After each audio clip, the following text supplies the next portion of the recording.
الحمد لله نحمده ونستعينه ونستغفره ونؤمن به ونتوكل عليه ونعوذ بالله من شرور أنفسنا ومن سيئات أعمالنا من يهده الله فلا مضل له ومن يضلله فلا هادي له ونشهد أن لا إله إلا الله وحده لا شريك له ونشهد أن سيدنا وحبيبنا ومولانا محمدا عبده ورسوله صلى الله تعالى عليه وعلى آله وأصحابه وبارك وسلم تسليما كثيرا كثيرا. أما بعد فأعوذ بالله من الشيطان الرجيم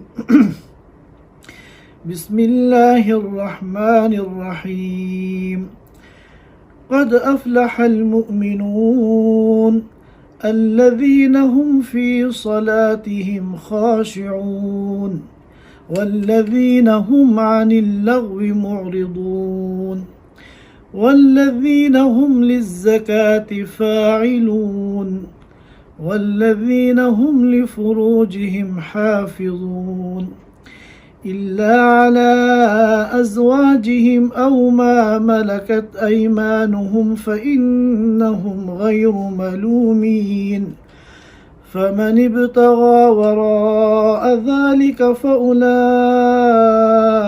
هم العادون والذين هم لأماناتهم وعهدهم راعون والذين هم على صلواتهم يحافظون أولئك هم الوارثون الذين يرثون الفردوس هم فيها خالدون.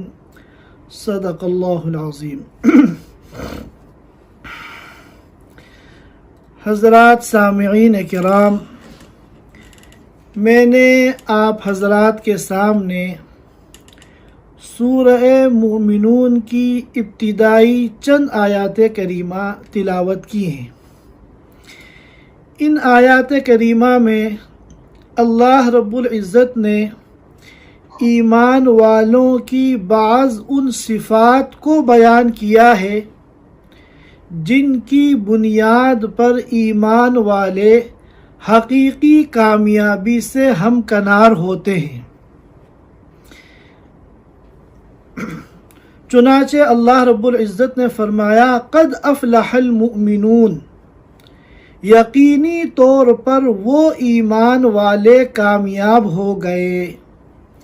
پھر ان ایمان والوں کی 7 صفات کو آگے آنے والی آیتوں میں اللہ رب العزت نے بیان فرمایا۔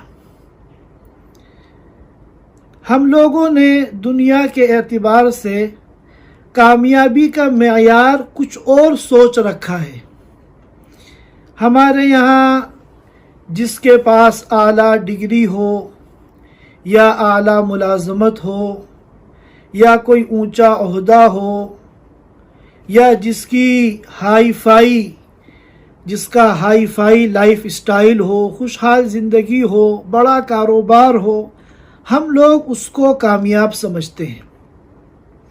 لیکن اللہ رب العزت کے یہاں حقیقی کامیابی جسے کہتے ہیں اس کا دنیا کی ان چیزوں سے کوئی تعلق نہیں ہے۔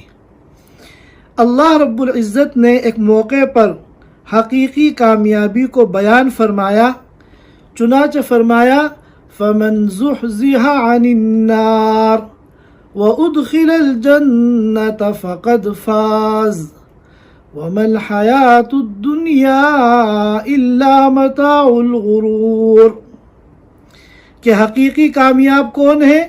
فَمَنْ زُحْزِحَ عَنِ النَّارِ، جس کو جہنم کی آگ سے بچا لیا گیا، وَأُدْخِلَ الْجَنَّةَ، اور جنت میں اس کو داخل کر دیا گیا، فقد فاز، تو حقیقی معنی کے اعتبار سے وہ کامیاب ہو گیا۔ اور جہاں تک ہمارے ذہنوں میں دنیا کے اعتبار سے کامیابی کا کچھ اور مفہوم ہے، اس کا ذہن اللہ رب العزت نے صاف کر دیا، وَمَا الْحَيَاةُ الدُّنْيَا إِلَّا مَتَاعُ الْغُرُورِ، کہ دنیا کی جو زندگی ہے وہ صرف اور صرف دھوکہ ہے۔ وَمَا الْحَيَاةُ الدُّنْيَا إِلَّا مَتَاعُ الْغُرُورِ، دنیا کی جو زندگی ہے وہ دھوکے کا سامان ہے۔ حقیقی جو کامیابی ہے وہ آخرت کی کامیابی ہے، کہ جس کو جہنم کی آگ سے بچا لیا گیا اور جنت میں داخل کر دیا گیا، وہ در حقیقت کامیاب ہو گیا۔ اور جنت بھی اگر جنت الفردوس ہو تو نور علی نور، اس کامیابی کے کیا کہنے۔ اب ہم سورہ مومنون کی ان ابتدائی آیات کریمہ کی طرف آتے ہیں۔ یہاں اللہ رب العزت نے ایمان والوں کی بعض ان صفات کا تذکرہ فرمایا ہے کہ جن کی بنیاد پر ایمان والے حقیقی کامیابی حاصل کرتے ہیں، اور یہ تقریباً 7 صفات ہیں جو یہاں بیان کی گئی ہیں۔ پہلی صفت الذین هم فی صلاتہم خاشعون، کہ یقیناً کامیاب ہو گئے وہ ایمان والے جو اپنی نمازوں میں خشوع رکھنے والے ہیں، جو خشوع اور خضوع کے ساتھ نماز پڑھتے ہیں۔ اور دوسری صفت بیان فرمائی والذین هم عن اللغو معرضون، جو لغو کاموں سے، بے فائدہ کاموں سے، لا یعنی سے دور رہتے ہیں۔ اور ان ایمان والوں کی تیسری صفت بیان کی والذین هم للزکاة فاعلون، جو صحیح طریقے سے زکوٰۃ ادا کرتے ہیں۔ اور چوتھی صفت بیان کی جو اپنی عفت اور اپنی عصمت کی حفاظت کرتے ہیں، پاک دامنی کو اختیار کرتے ہیں، کسی بھی قسم کی بدکاری کے اندر مبتلا نہیں ہوتے۔ اور پانچویں صفت بیان کی جو امانتوں کی حفاظت کرتے ہیں، امانت میں خیانت نہیں کرتے۔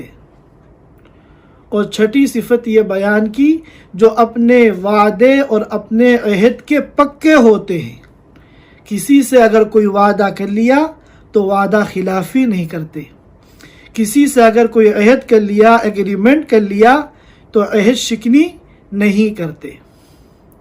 اور ساتویں صفت ان ایمان والوں کی بیان کی والذین هم علی صلواتہم یحافظون، جو اپنی نمازوں کی حفاظت کرتے ہیں۔ تو جب ایمان والا ان مبارک صفات کو اپنی زندگی کے اندر پیدا کرے گا تو اس کو کیا ملے گا؟ اولئک هم الوارثون، یہی مستحق ہیں، یہی وارث ہیں، کس کے؟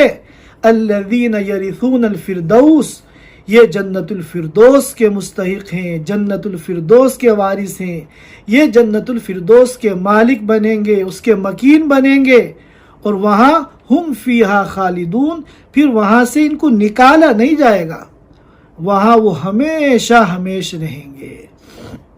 اور یہی حقیقی کامیابی ہے کہ جہنم سے انسان کو بچا لیا جائے، جنت میں داخل کر دیا جائے، اور وہ جنت بھی اگر جنت الفردوس ہو تو کیا کہنے۔ تو اب اگر ہم ان صفات پر غور کریں جو کامیابی کی کنجی ہیں، تو ان میں پہلی صفت جو ہے اس کا تعلق بھی نماز سے ہے۔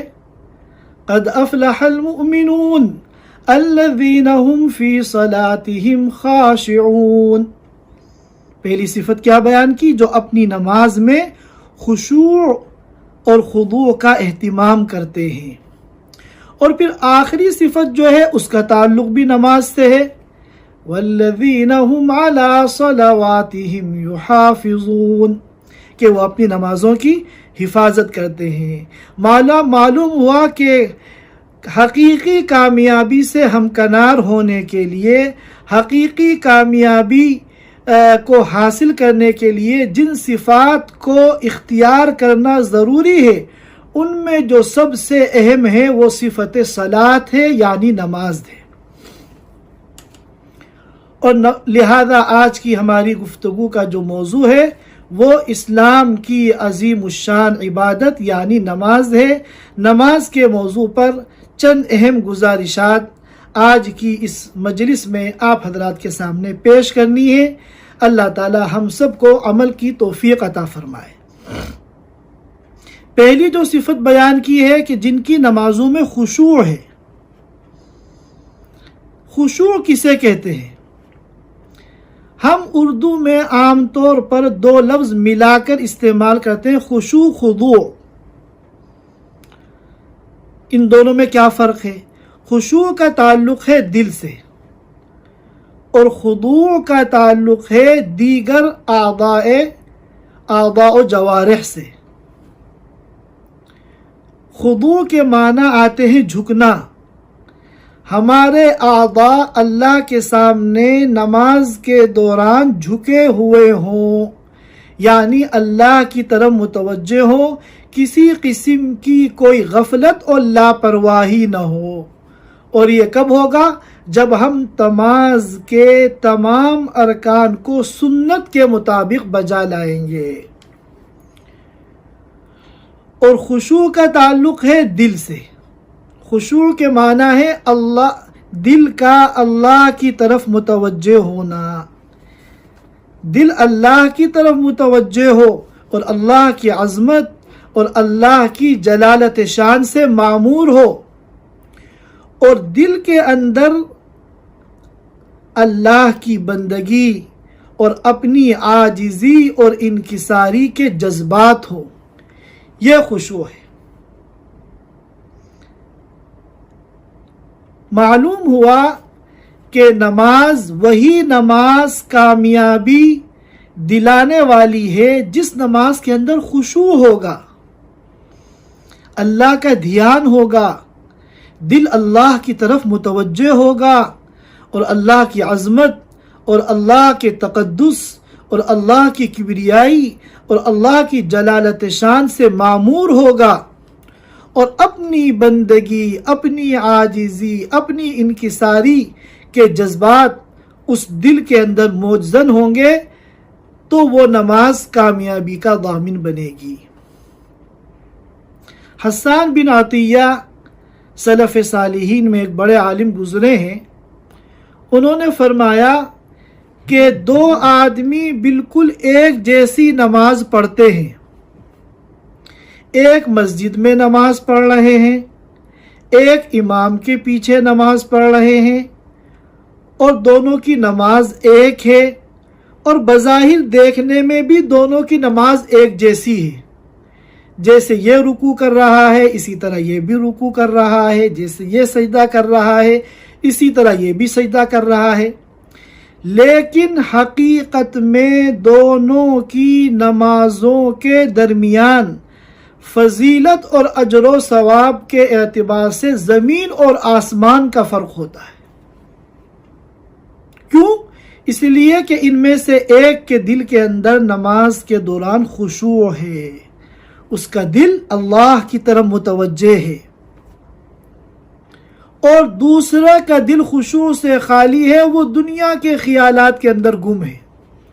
تو بظاہر دونوں کی نماز ایک جیسی نظر آ رہی ہے، مگر صرف خشوع کے ہونے نہ ہونے کی وجہ سے حسان ابن عطیہ رحمۃ اللہ علیہ نے فرمایا کہ فضیلت اور اجر و ثواب کے اعتبار سے دونوں کی نمازوں میں زمین آسمان کا فرق ہو گیا۔ لہذا ہم سب کو چاہیے کہ ہم اپنی نماز میں خشوع پیدا کرنے کی کوشش کریں۔ ہماری نمازوں کا کیا حال ہے؟ جب ہم نماز کی نیت باندھتے ہیں تو دنیا جہان کے وہ تمام خیالات جو کبھی ہمارے دل میں نہیں آتے وہ سب آنے شروع ہو جاتے ہیں، اور ہماری نماز جو ہے وہ آٹومیٹک ہو گئی ہے۔ خود بخود ہماری نماز جو ہے آگے بڑھتی ہے،